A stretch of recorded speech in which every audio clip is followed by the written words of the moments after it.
understanding assets and liabilities is an important part of understanding the Silicon Valley Bank issue, because the Silicon Valley Bank had a lot of liabilities.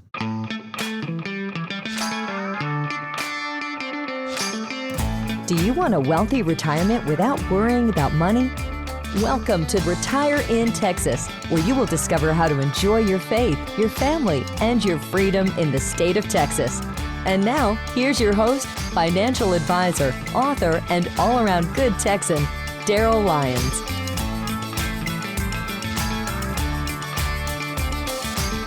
Hey, this is Daryl Lyons, CEO and co-founder of PAX Financial Group, and you're listening to Retire in Texas. Thanks for tuning in. I always have to give you the legal disclosure. This information is general in nature only. It's not intended to provide specific tax, investment, or legal advice. Please visit paxfinancialgroup.com for more information.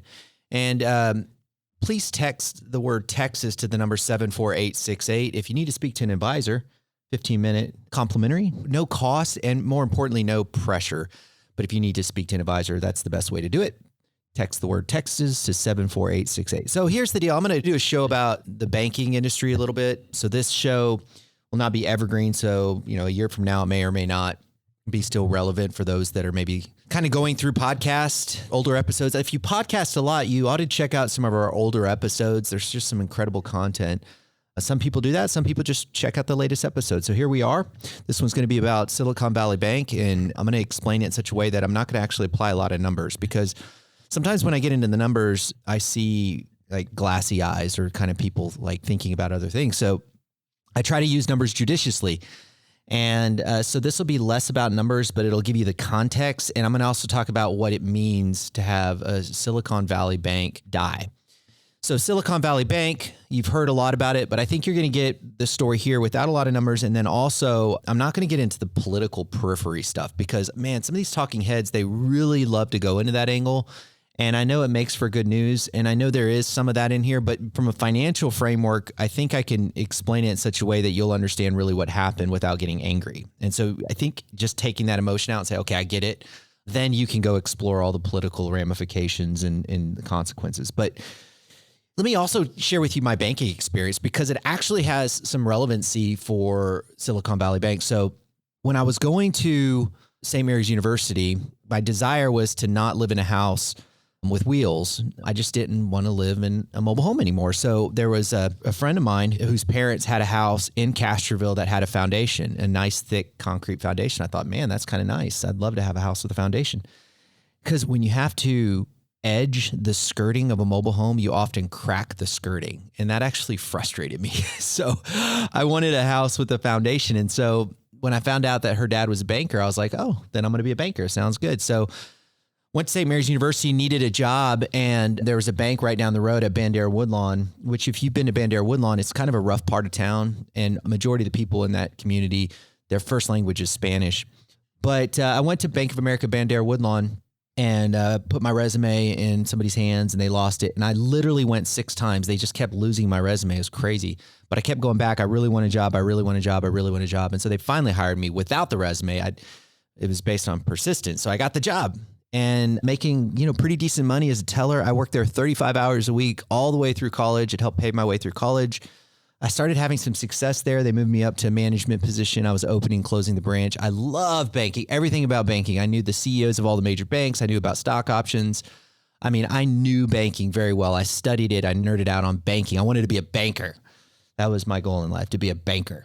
So I actually went and I sent a letter. This was before email, to Dick Evans, who's the CEO of Frost Bank. And I told him about my ambitions. And so he allowed me to sit up in his office in Frost Tower and chat with him about it. And he was a very kind man. But then when 99 happened, there was a lot of turmoil in the banking industry. Nations and Bank of America merged, and a lot of my relationships had lost their jobs. So I was concerned about that. And so I went ahead and went this route, and I have no regrets to be a certified financial planner today, leading a great team. But in my journey to become a banker, I learned a lot. And one of the things that I learned was that it's very different than accounting. So my undergraduate degree is in accounting. And so when I took my accounting course and I told him I worked at a bank, the professor said, yeah, Daryl, you're going to have a hard time learning this. I was like, what do you mean? Debits, credits, debits, credits. He says, things are backwards from banking and accounting. I go, okay, well, I guess I'll figure that out. And sure enough, it was backwards. And here's why. I will get to the point. So thanks for hanging in with me. when you have money and this is obvious to you and it's obvious to me today, but at the time it was a little confusing. When banks have deposits, those are liabilities, right? Those are liabilities. So if you deposit money into a bank, that's a liability for the bank. They owe that money to you. So if they owe the money to you, then they have to have the money somewhere in a vault traditionally, right? To be able to pay that out, or some reasonable amount has to be in the vault, and maybe some of it's lent out, right? Of course, you got to lend it out to make money on the difference between what you're paying people for CDs and what you're getting from an automobile loan. So understanding assets and liabilities is an important part of understanding the Silicon Valley Bank issue, because the Silicon Valley Bank had a lot of liabilities. They had a lot of money. You saw the last couple of years, like 2 or 3 years, there's a ton of money that was coming in there, the Silicon Valley Bank, from all these tech startups in Silicon Valley, beautiful area, Carmel, all that area. They were all pouring money into the banks. And so for the banks, like, this is awesome, but it's also liability. The bank doesn't have that money. They owe that money. They owe that money to those people. But instead of putting it in a vault like the old school days, and then of course they lent it out to business owners, but instead of putting it in the vault, because the vault wasn't, you don't make money if it's just sitting in the vault. By the way, when I was working at the bank at Bank of America, I would carry around like baskets and baskets of hundreds of thousands of dollars as a 19-year-old. That was like cool to me. I don't know why. But the vault, you just don't make money when it's sitting in there. So what do? You invest it. Okay, and so this is where it gets squirrely with Silicon Valley Bank. Well, interest rates weren't, think about a couple of years ago, right? Before interest rates went up, you couldn't really earn any money on a money market or CD. So they're going, well, we got to earn some money here on this money. We just can't keep it in the vault. So they said they did they went on the dry erase board or whatever, and they said, well, why don't we buy government bonds? And everyone's like, oh, that's safe. Government bonds, that's good move. So they went ahead and bought government bonds, but then they had to make another decision, like, what kind of bond do we own? And, you can own a 1-year bond or 30-year bond. And they're like, I don't know. Maybe they threw a dart. I have no idea. And they said, we're going to own 9-year bonds. I heard 10 years, but I think it's 9-year bonds. And so they bought these 9-year bonds. Now, the government, these bonds are legitimate. They're not going anywhere. They're backed by the government. There's nothing wrong with those bonds. The problem is this. The bonds are all good. So that's an asset of the bank, and then they've got the liabilities. Now, here's the problem. Somebody on the golf course started talking in Silicon Valley. And I don't know, inside information, I don't know if somebody was on the board. They said, Silicon Valley Bank, they've got some concerns. I'm concerned about them. And so instead of like maybe you and I talking and we get concerned about a bank, we might take out 1,000, 2,000, 10,000, maybe 100,000. A couple of these people got concerned and they started taking out 50 million, 25 million. So remember, this is a loan. So the bank has to pay these monies. I mean, they have to pay it out to the bank. So people started taking money out. So they go to the vault, they scoop it up like I would in their hands, and they walk it over and they say, here's your money. But it wasn't enough. So they had to sell those bonds I told you about. Okay, so they call whoever's responsible up and they say, hey, we've got to sell those bonds because everyone needs the money. And they go, you mean those 9-year bonds we got? Yeah, we need those. And they're like, yeah, about those bonds. They're still there, right? Yeah, they're still there, I promise. But yeah, about those bonds, there's a problem with them. And what's the problem? Well, we can't sell them for what we bought them for. Well, what do you mean? Just sell them back to the government? Well, the government is not going to pay us back for 9 years. Well, then just sell it to whoever will buy them. Yeah, but they're not going to pay what I said they were worth. What do you mean they're not going to pay? Well, if I sell it on the market, people now are getting like 4 or 5% on bonds. They're not going to want this bond that's paying 1%. Well, what are they going to give us? I don't know, but it's going to be about $2 billion less than what we have. And they're all looking at each other in the room saying, well, what do we do? And they said, well, just sell it. Somebody said, just sell it anyways. We got to pay these liabilities. So they sold it for this $2 billion loss. And then they had to pay all these people that were with, on their yachts and everywhere else, taking their money out. And after a while, they're like, we can't keep doing this. This is just not going to work. We're running out of money. And that was that Friday. And the stock market halted their trading. Feds came in and people were lining up. And, they weren't just lining up. I mean, I heard that they were lining up, but this is all a lot of electronics. So they're going to their bank account trying to make transfers. Hedge funds, big companies. So they stopped everything, like stop the panic, let's stop. And thank God it was over the weekend, because here's the deal. If it would have happened during the week, this would have spread. So praise God for that. And the thing about it is, Silicon Valley Bank wasn't the only one that did this. They were just the first one that got caught. And when I say caught, it implies that they did something wrong. Well, yes, in retrospect, we can say they did something wrong. We can even call it foolish. I don't know yet what to call it. Now, we're learning about the CEO selling stock before, and those things are definitely, there's integrity violations. I'm not discounting that. But I'm trying to be objective in how they made these decisions, and I'm still learning about, the decision making, and I'm being cautious because information is coming out all the time. But the reality, I'm not yet ready to say that it definitely wasn't illegal. Was it definitely foolish? I think so too. Like, what you're supposed to do is and we do this at PAX all the time, is stress test things. Like, okay, if this scenario happens, how would we resolve that? So it was foolish that they didn't stress test.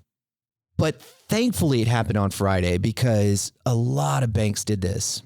And so it gave a weekend of pause, reevaluation, and everyone took inventory. Now, the feds did come in and go to eBay and offer up Silicon Valley for auction on eBay. And I say eBay, I'm using that facetiously, but they did an auction on Silicon Valley and nobody bought. They're going to keep doing that. The feds then came in and said, okay, look, if FDIC, Federal Deposit Insurance Corporation, will cover you up to $250,000, and a lot of people had a lot more than $250,000. And so the feds came in and said, we got you. We'll cover anything. We'll cover everything at the bank. The reason that's important is because a lot of the people that bank there were business owners, and had they not been able to cover their $250,000 or they covered their payroll with their funds, they would have gone under. And there would have been a lot of catastrophic events if people couldn't make their payroll. So the feds came in and said, hey, we're going to cover everything above $250,000, so you're going to be good. But that's not the end of the story. That's not the end of the story. There's a couple things I want to share with you, and then we'll wrap this up. One, the feds coming in there and saying, we got the deposit holders, we're going to take care of you, has some problems, because the fed's then going to take everything that they have at the bank, the computers, maybe the rest of the bonds, and they're going to take them. Well, but that's not how the rules work.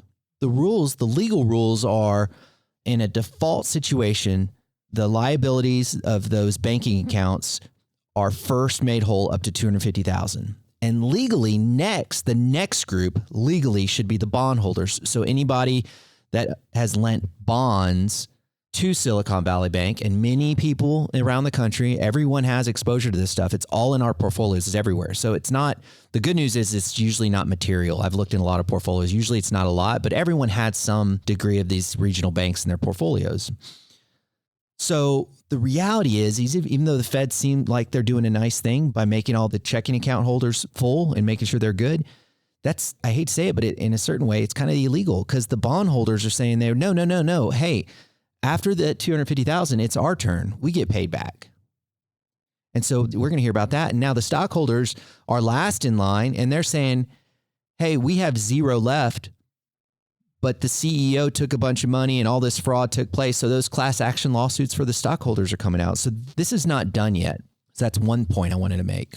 And then the last point I want to make is, I live by Romans 8:28, and I'm typically a glass half full kind of guy. So here's the half glass full kind of thing. We were expecting volatility all throughout the year. When I mean volatility, I'm talking about market going down and then back up and then down and then back up. And the reason it was pretty predictable in that rhythm is because every time the Federal Reserve was going to raise interest rates, the market was going to freak out a little bit. It had happened all last year, and it was going to happen all this year. And about the end of the year, it was going to settle because they were going to finally stop raising interest rates.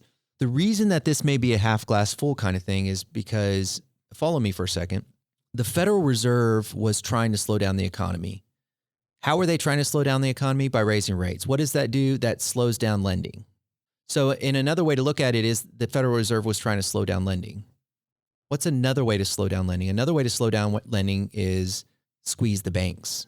Either regulate them, put pressure on them, make them little bit more cautious. Whatever happens to the banks, every bank is going to just pause for a little bit. It's going to happen. And as a result, lending's going to slow a little bit.